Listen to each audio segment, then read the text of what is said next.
Hello, everybody. You're very welcome to this session on liquid content for authors. This is about future-proofing our stories, our nonfiction across formats as AI looms. I don't know about you, but I know that AI is looming. We're hearing about it all the time. And as writers, we're in one of those professions that are listed as possibly due for annihilation by AI. So what are we going to do about it? My name is Laurence O'Bryan. I'm an indie author. I have got about 12 books out there, fiction and non-fiction, science fiction, historical. I won't go on. I'm a marketer. I've been doing it for over 30 years. After 30 years, you sort of downplay how many years. And I have a book promotion company, and I'm a festival director for the International Dublin Writers Festival, which has been going now 11 years. So I know we're only just getting started. So thank you for coming and joining us. The medium matters, and that's increasingly becoming more important. We all know about Marshall McLuhan's famous "the medium is the message," and the medium empowers the message. But I believe that AI plus human creativity is what is needed, not just AI. AI needs to be directed. We need humans to create the right stories. I've got to tell you, some of the ridiculous content that AI will make, if it decides to make it itself, it'll start regurgitating itself and vomiting on its own content. But we need humans in the mix. This is where liquid content comes in. Reader expectations have changed too. Readers today expect content to fit into habits, not the other way around. They expect to be able to listen to audio on their commute or when they're at the gym. And us writers, we must adapt or die. Adapt or die, that's the evolutionary thing. And so we're evolving. We're in this process of evolving. And this liquid content idea, liquid marketing idea, will help us to evolve and not die. Stay with me. What is liquid content? Liquid content is content that adapts fluidly across formats. So we started off with text. Now we have audio, you have audiobooks, most of us have audiobooks, and we have video content, which supports our fiction and nonfiction, and we can have interactive content as well, bots and other ways of interacting with our content. So a lot of this is powered by AI, and it's designed around user needs. That means it can reach a wider audience and deepen engagement. How does it deepen engagement? If you create video for your book, your nonfiction book, your fiction book, if you use some AI tools to do that, you can attract people. You can explain things with video that you wouldn't have been able to do, or you wouldn't have been able to afford to do, to get people, video bloggers to talk about it and other people. So you can deepen engagement. There are other tools in liquid content, polls, so getting people's feedback on things, bots, getting ways to interact with your content through a bot, interviews, interviewing your characters, interviewing experts if you're in nonfiction, surveys, of course. You can have longer surveys, long surveys, and short surveys. And we have video, lots of different types of video, short video, medium, and long form video. And that's just the beginning. Stories and books personalized for you are coming. Believe it or not, we will soon be able to create certainly fiction which has been personalized to your specific location, which tells you a story which you can relate easily to because it has elements that you enjoy, the type of college you went to, the type of place where you studied, the type of profession that you have. We will be able to create a novel based on your profession and based on your needs, the type of romance or adventure that you're looking for. We can create that and deliver it to you through the use of AI. AI is already doing this for people in nonfiction, where it structures the content that they're reading based on the needs of that individual, based on where they are in their development in that particular nonfiction area. So personalized books and personalized content, liquid personalized content, is coming. How can humans stay ahead of AI with all of this stuff going on? We need to ditch the Luddites. That means not fighting against or raging against the waves of technology that are coming, being able to use the tools that we are given, use the tools that humans have given us and stay ahead of it. GPT-5 is here already with all that that promises, but a lot of that is about coding. We've seen some of the failures in its writing ability. It certainly doesn't have the depth or humanity. It wants to summarize. It wants to get to the point quickly. It doesn't have the depth that can stop a moment and look at an individual moment and expand what that actually means, not in a way that has been done before, but in a unique way based on the humanity of the character, the person in that story.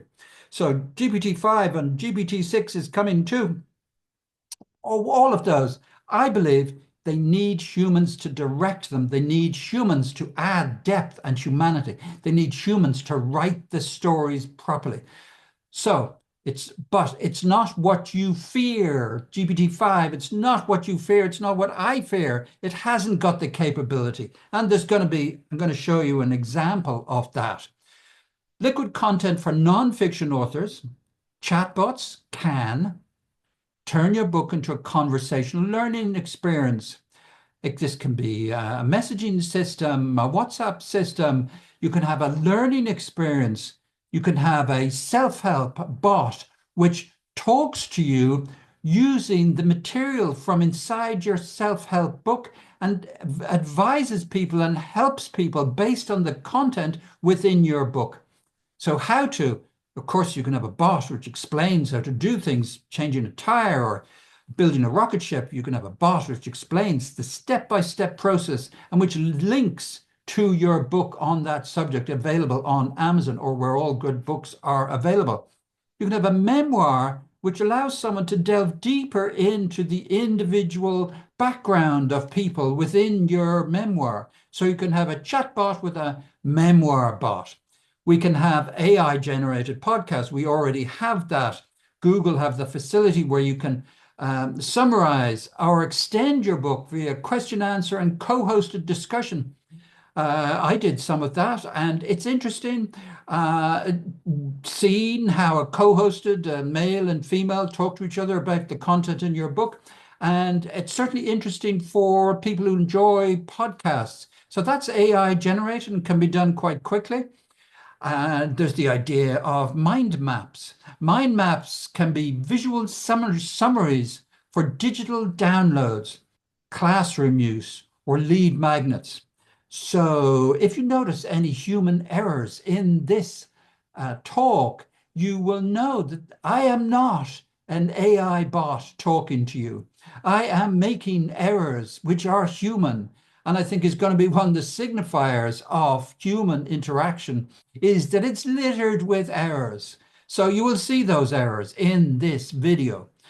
Short form video provides key takeaways, teaching moments, reels of lessons. All of that is now available on TikTok and Instagram Reels and Facebook Shorts, or have I got that the wrong way around? All of those are available now on those sites, on LinkedIn as well. We have videos and series of videos and groups which are devoted to particular subjects and which link to videos. So short form videos provide introductions, key takeaways.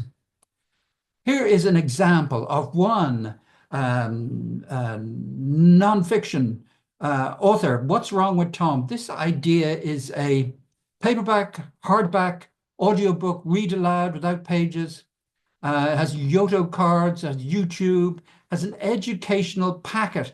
So in fact, it's mixing fiction and nonfiction together because it has an educational packet, lesson plans, images, themes, social, emotional, medicine, and more, printable, attached to QR code, link at the end of the book, and as a lead magnet on a website. Got a hazing flip book. So a lot of this material could not have been created without the use of AI in some form.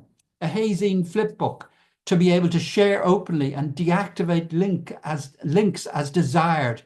Video animation, a lot of that's done by AI now. bookmarks with QR codes, social media posts, stickers, coloring pages.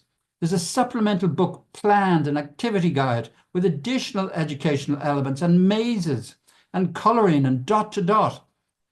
Got a printable certificate of achievement and welcome to the Critter Crew for teachers and parents when kids compete, and a stress management techniques from Tom the Cat. So what's wrong with Tom deserves to be seen, and deserves, Dr. Gal Chivas, author, deserves to be recognized for the amount of effort he's put into creating all this amazing content which goes with his book. So that's how his liquid content, he has created this array of content for his book. Liquid content for fiction includes narrative style short videos, scenes, characters, monologues, story teasers. These can all be created with narrative style. Narrative is story style videos where you have a carousel of scenes, scene 1 with text, scene 2, scene 3, and moving on. So people on TikTok or on other sites can go through the carousel of images, which all have text on them, which tell a story. It can have character monologues through that short video. It can have story teasers. Fictional podcasts, of course, can be serialized storytelling. You can include found audio, where people have found material, audio material, recording some part of your book. We can also have things like 3D maps and world video walkthroughs in a fantasy world where we visualize the world and we walk through it. In that environment, we can also have interactive elements with hidden elements, Easter eggs. So you can have some interactive content which allows people to click on something and something happens. That can be enabled through a website where if you click a certain part of the page, hidden Easter eggs start appearing, telling us parts of the story which we may not have heard before, some backstory or some side stories which people will be interested in. We can also have character interviews which allow the characters to talk to the reader, where you can ask them anything, or you can be with them and walking through particular situations where the character can talk us through that situation. All of this bringing fiction to life through a character interview. So these are some of the other ways in fiction where it becomes liquid, where it goes across all of the different areas where fiction can be engaging with the readers. Here's another author who has done lots of different material, and you'll find him on Amazon, MG Chrissy, and he has also on YouTube, also on his website, but he's got an array of different books, from satire with Donny and Vladdy. You can only guess who they are, and Call Sign White Lily, about a Russian World War II female fighter race. And so he has literary works, a website, promotional trailers. A lot of that people are doing already. Also a YouTube channel with a lot of very professional YouTube videos and podcast material as well, and insights and entertaining. So this concept, you can see the flow of literary works and material which is flowing in liquid form into all of these other areas. And a lot of this, of course, depends on the energy of the individual author. And this author provides that. And do check him out on Amazon or YouTube if you're interested in any of those subjects and picking up on all the different ways to engage with it. Here's something which I find interesting, which is happening on TikTok, which are short form video stories, which are happening on TikTok. So let's just watch this. Ship groaned under the strain of warp travel, its hull shuddering as if caught in the jaws of some cosmic beast. Captain Grintaran gazed into the expanse from his command chair. The warp tunnel stretched endlessly ahead, a roiling kaleidoscope of light and distortion that seemed to pull at the edges of reality itself. Somewhere within that chaos, their pursuer loomed. A violent shudder overtook the bridge and pulled him out of his trance and back to the emergency at hand. So you can see that sci-fi video could introduce a story, could introduce a book, could introduce a film, could introduce all sorts of different liquid content, an interview, a podcast with the characters. It provides one way that younger people who are really interested in TikTok and other short video sites and who want to engage with stories, this is one of the ways they're now engaging with stories. So for us as fiction writers, we can use this sort of narrative style of telling a story to introduce younger people to the stories that we have. The second video is one of the other most popular fiction genres, which is romance.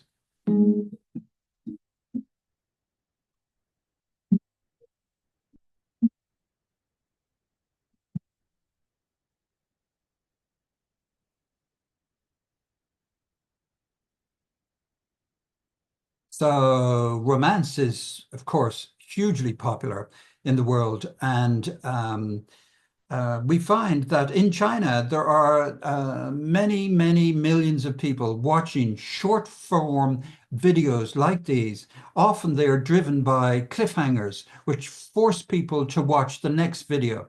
And that type of video material can be linked to stories, series, romance series, sci-fi series. These are some of the key genres for TikTok and key genres that appeal to younger people. So they can be part of your liquid content medium, which can link with your books, whatever books you are working on.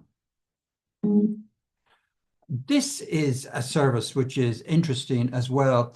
This is a character AI site, which is a chatbot service that can generate human-like text responses based on a user's customization. So it gives users ability to talk to book characters. So the example, and this is taken from The Bookseller, which is a publishing industry magazine based in the UK. And they gave the example of book characters such as Violet Somerville, protagonist of Rebecca Yoris's Imperium, which you've probably heard of. So this allows people to talk to that character and have an individual conversation with that character, not one where they're just watching other people talking to her. And by the way, the hashtag character AI has been used in over 975 by the 1,000 videos. By the time you watch this, it'd probably be a million look up character AI on TikTok. And chatbots like Character AI have become a powerful tool for storytelling, acting as a portal into fictional universe, said Sanzia Dana. By allowing individuals to interact with their favorite characters in any given scenario, fans can transform from passive readers into active characters.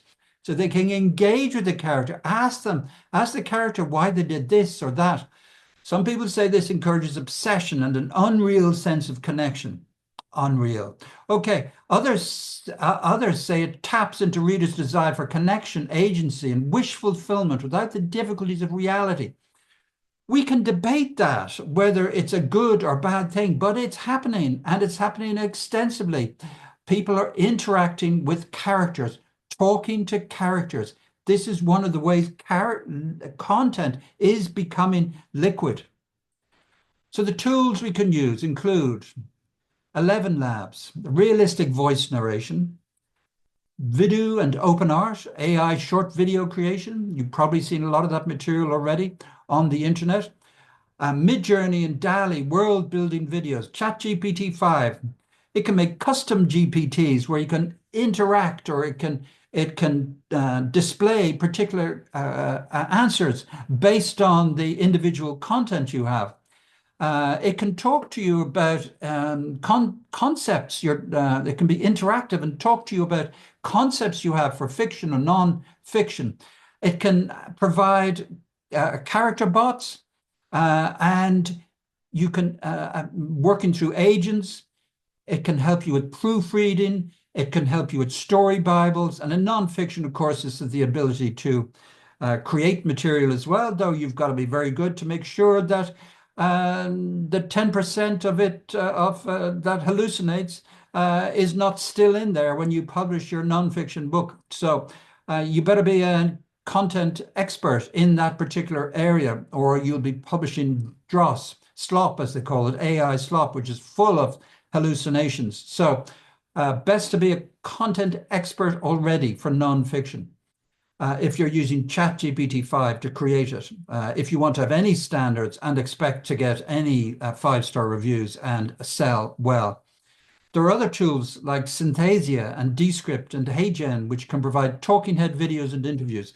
They're still a little bit clunky and they don't look human. They don't make the mistakes that humans make. They don't move like humans yet, but they're getting better. And I expect in a year or two, they're going to be almost as good as humans. And there's more tools coming.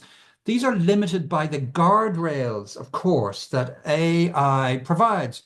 Often those guardrails are about not talking about sensitive subjects, not talking about politically sensitive or culturally sensitive, or when there's an election, not talking about anything related to political figures.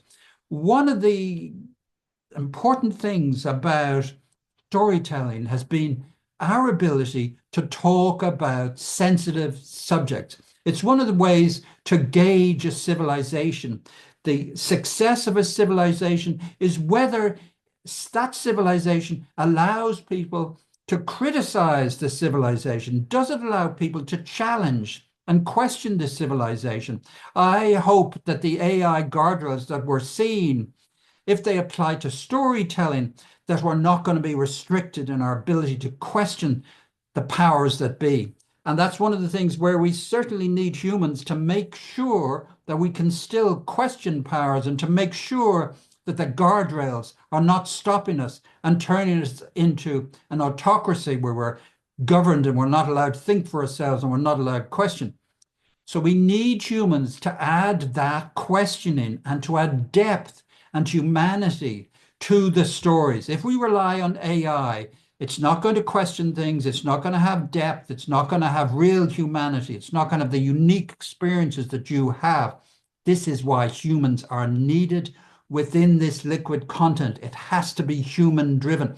Humans inspire stories. Humans deliver stories that will engage with people, that don't just gloss over and do what AI likes to do, which is summarize and move on.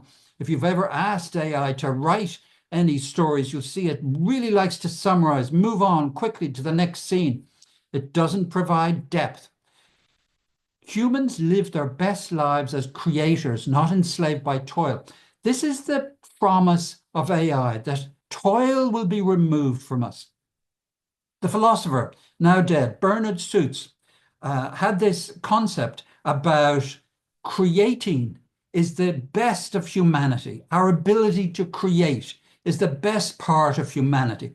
In the Aesop fable about the grasshopper and the ant, Aesop viewed that the ant had a better life, but the ant's life was all about toil, dragging food here and there, preparing for the winter, where the grasshopper jumped from one thing to another and enjoyed his life or her life, lived less than the ant. But as far as Aesop was concerned, it was the ant who had the better life. But as far as Bernard Suits was concerned, it was the grasshopper which led the better life because it was free. It was free from toil and it was free to enjoy its life and to be creative. This is one of the most important things that is happening in this age of AI, is that humans are aspiring to create things. We're going to use these tools and hopefully AI will support us and take away some of the toil that we have, but we are down a path to being free to create what we want. It's one of the reasons why there are so many people turning to writing as a creative outlet, because people see that it provides meaning for their lives. It provides pride in the material that you create. It doesn't matter how many people might read your book. It doesn't matter if it's only 10 people. If you've influenced 10 people in some way, that is a good thing. And to have created something that we don't know further down the line, 10, 20, 100 years from now, somebody might find and decide it's an incredibly good work of art. So we don't know what the future holds, but our ability to create, to be free to create, to decide what we want to create, is essentially human. That's what we want to do. We want to be able to create. And this fits in line with what philosopher Bernard Suits talked about in this area. This is some examples about ChatGPT trying to tell a story. Going back through 2018 to ChatGPT 2, then on to 4 and 23, and ChatGPT 5 and 2025. And you can see it was asked to tell a story in 50 words about a toaster that becomes sentient. Now, I believe even the ChatGPT 25, GPT-5, where it talks about the toaster awoke one morning realizing bread was its destiny, but not its purpose. So it's got a smart response. I don't believe it has the depth that a human would give to that story. It's sort of passable. And certainly when you get into a longer piece and you ask it to talk about the reasons for its, why is it questioning its purpose, I think you'll lose track. And experience has shown with writing that even ChatGPT 5 is incapable of writing something with real depth. Now, that is a bias I have, of course, and some people may think it's got an amazing depth, but in my personal opinion, anything I've seen of what it's produced really doesn't have that depth I've been talking about and the humanity that I've been talking about. So you can check out that particular set of prompts at progress.openai.com. That's prompt 10, which gives example of prompts and how they're supposedly getting better. Liquid marketing, tactics, and audience rituals. So we need to have tactics for getting the marketing going for this liquid content, for reaching out to people and getting readers engaged with our content. That's where marketing comes in. So we can hook with heuristics, which means fast rules of thumb. Using shortcuts, for instance, is a classic way to get people engaged. Using emotion, using romance, using the promise of adventure, using those types of emotion to hook people in, to make people want to read our stories. Of course, we can use logic. These are the methods of persuasion. We can use logic. If it's fiction, we can talk about how this guide tells us all about how to do a certain thing, how to paint, or how to, whatever the guide is telling us to do. We can use logic to talk about that it provides all of the lessons necessary to carry out this action. We can use curiosity as well. We can use the whole concept of not revealing everything to get people to try our books. And of course, we can use authority, the idea that we are an expert. And this is hugely important, of course, for nonfiction, that we can tell people that we are a genuine expert in this field. We've worked for X number of years in this field. If you want to buy a book about heart surgery, I suspect that if you saw that it was from a heart surgeon who had worked in that field for 20 years at the head of a surgery unit, I think you'd be more inclined very quickly to buy that book than something generated by AI without any reference to the authority of the person who produced it. So we also can match our medium to the moment. And that means when somebody's commuting, they may be interested in a podcast. They may be interested in our audiobooks. When somebody's watching something late at night, they may be interested, they may be scrolling. So we want to find them through video, we want to tell our narrative through short videos. And when someone's on an office break, they may want to engage with a chatbot and talk with the bot and ask the bot if our nonfiction about becoming a surgeon, becoming a heart surgeon, ask questions of the nonfiction chatbot, explaining the book and what it tells us in the chatbot.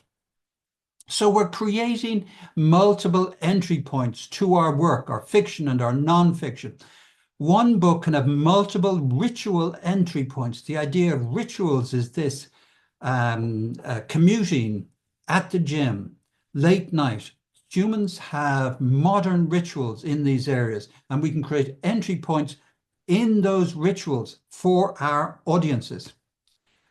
There are practical ways we can develop our workflow. We start with the core content, our book, a draft, notes. We can start with that content. We can break it into snackable chunks, identify key ideas, scenes, or concepts within the book. And we can then repurpose with the AI tools I've mentioned. We can transform one idea into many formats, and please add humanity. Don't rely on the AI tools. You need to add humanity. That often means ditching visual after visual, ditching video after video until it meets the standard that a human controlling it has decided is appropriate. That means ditching AI written content until you have something that is human driven, that a human has written. A lot of AI content needs to be completely rewritten by a human, by the way. So just think about ditching the AI content, making it again, adding the human elements. Prioritize one or two channels to start based on your audience preferences. That's about understanding who your audiences are. Where are they finding material? Are they finding it on YouTube? Are they finding it on Facebook? Are they finding it on Amazon? Where are they finding their books?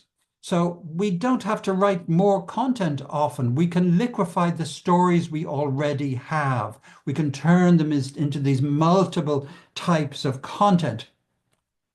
So you can get in touch. There is a workbook available over there on the top right at that QR code. It's a simple one-page set of questions about your content, which will allow you to jot down some thoughts. You can print it out and jot down the thoughts, or you can just work through the questions one by one in your own time. That's my name, Laurence O'Bryan. I'm the founder of BooksGoSocial.com, and the International Dublin Writers Festival is just getting going. We're in our 11th year, and you can track me down at LP O'Brien, lpobrien.com, where all my appearances, all my novels are on there, and at BooksGoSocial.com, and at the International Dublin Writers Festival. You can watch some videos from that festival.